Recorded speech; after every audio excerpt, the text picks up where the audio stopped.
Assalamualaikum warahmatullahi wabarakatuh. Bismillahirrahmanirrahim. Kita lanjutkan lagi kajian kita.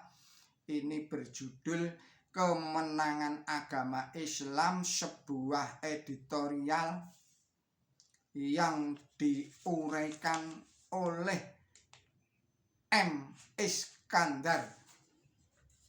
Saudara-saudara pemirsa yang budiman, Assalamualaikum warahmatullahi wabarakatuh. Bismillahirrahmanirrahim. Islam adalah agama fitrah, yaitu suatu agama yang kebenaran agamanya dapat dibuktikan dengan fitrahnya manusia atau kudrat alamnya manusia.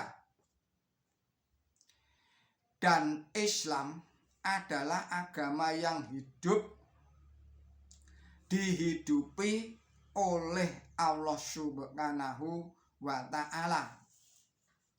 Tetapi di dalam perkembangannya, dunia Islam mengalami naik turun pasang surut.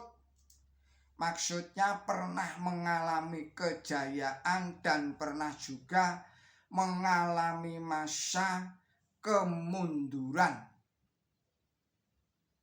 Untuk mengetahui itu semua, kita harus membaca dan memahami Quran suci, hadis Nabi, dan sejarah.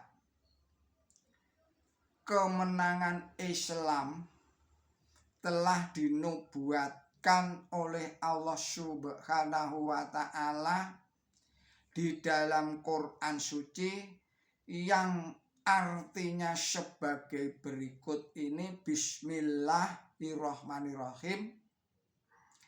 Dia ialah yang mengutus utusannya dengan petunjuk dan agama yang benar, agar ia memenangkan itu di atas sekalian agama.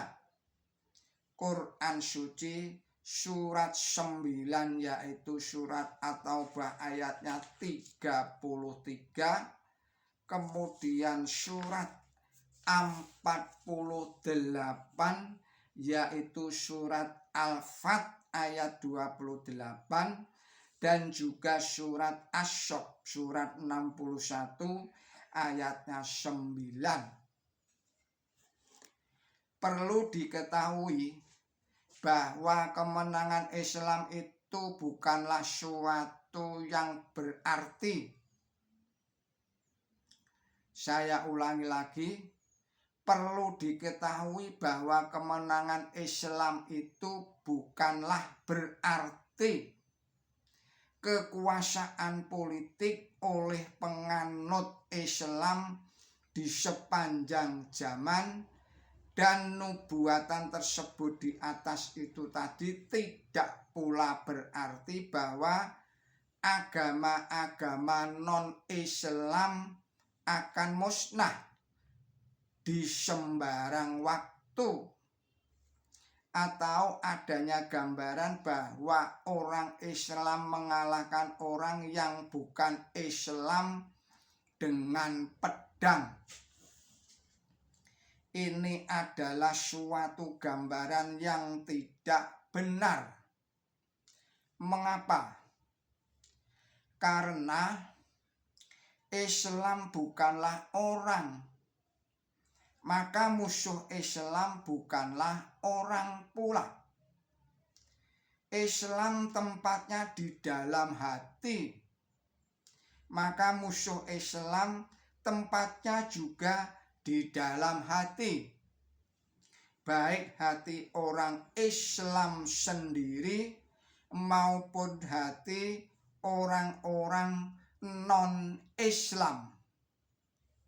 Kalau Islam dikatakan menang, maka yang dikalahkan adalah kemusyrikan, kejahilan, kejahatan, kedengkian, kekikiran, dan lain-lain sebagainya yang biasanya disebut sebagai penyakit hati, yang tempatnya di dalam hati.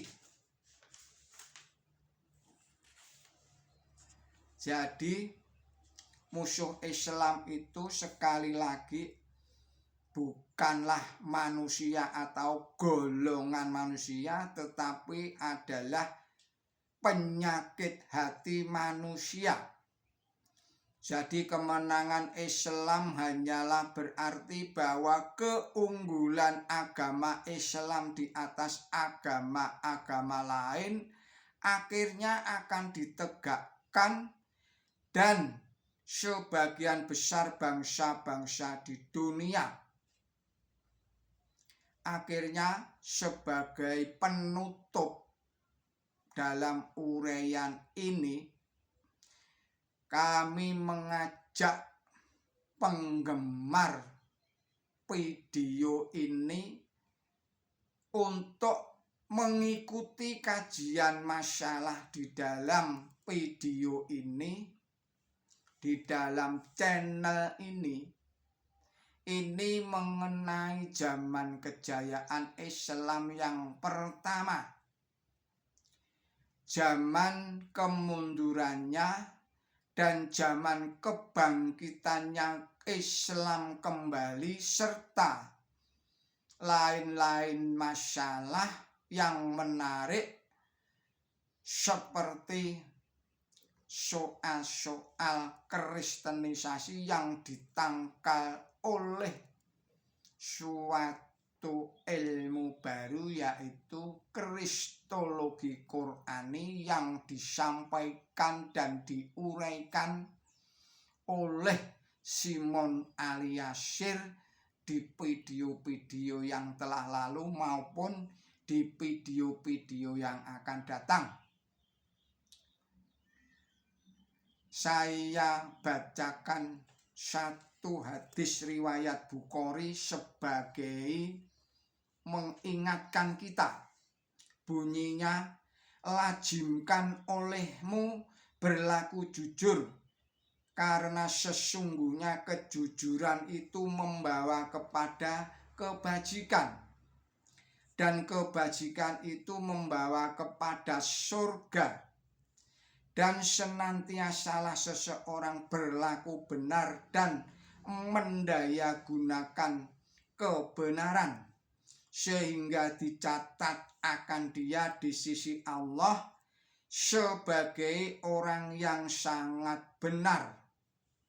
Dan jauhkanlah sifat-sifat dusta, karena dusta itu membawa kepada kecurangan, dan kecurangan membawa kepada neraka.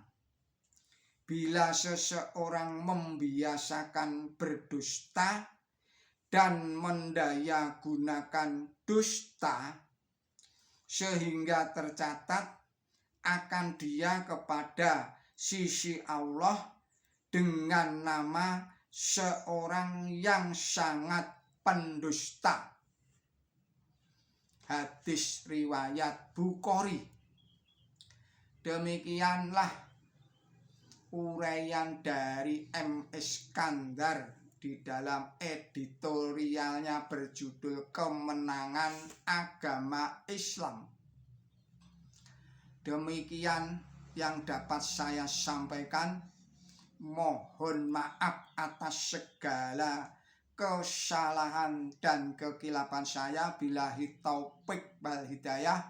Wassalamualaikum warahmatullahi wabarakatuh.